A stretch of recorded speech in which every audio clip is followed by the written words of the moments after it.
Hi there, welcome to Dear Anybody, letters written by my late father Jimmy Hodge. I'm Kevin Hodge, his son.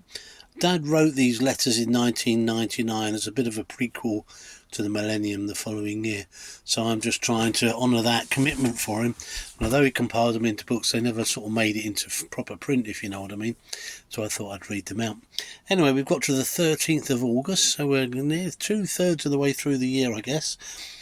And he said, "We really must buck up," was his opening line. He said, "The refugees who arrived in Kent yesterday were fed by local WRVS, but because they were Muslims, did not want ham and tea in their sandwich, didn't want ham in their sandwiches and tea." And Dad said, gosh, given our knowledge of the world, he was really surprised we hadn't cottoned on to that. So, it was a little bit he just thought that was a bit weird, really. Although he's taken the personal view that if you're hungry enough, you'll eat anything. And has been proved from time to time, anybody. Don't know what he meant by that. Survey has shown that Britain is the sick man of Europe. Gosh, I've heard that a few times over the years of my birth, really.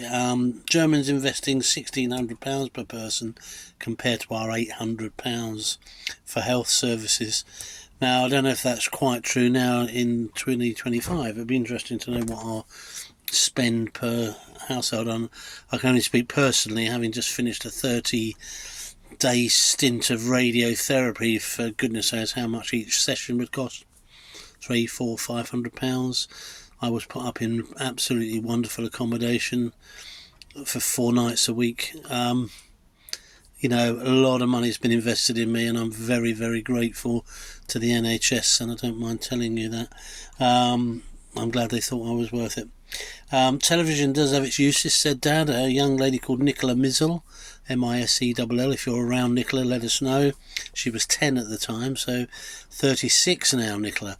But she survived a wasp attack. She bashed into a wasp nest and had watched on the TV that you should try to keep your mouth shut, not shout, in case they go down your throat and make your throat swell, I guess. So she was stung 200 times but survived.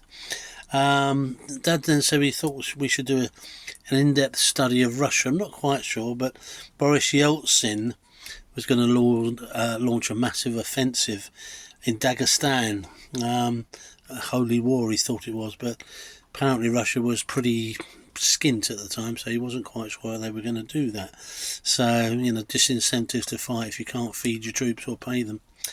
His PS for today, real telephonists are to replace the electronic phone answering system in Sheffield to show the human side of the city council. Others please follow. Well, Dad, if you were watching this now, if somewhere up there, you'll know that maybe we've now gone a bit the other way. AI is now replacing real people and even bots, so you can now have chats with artificial people and get telephone answering machines that sound very sophisticated. But 26 years ago that was all new tech. Anyway, that was the 13th of August 1999. Thanks for watching, and you take care.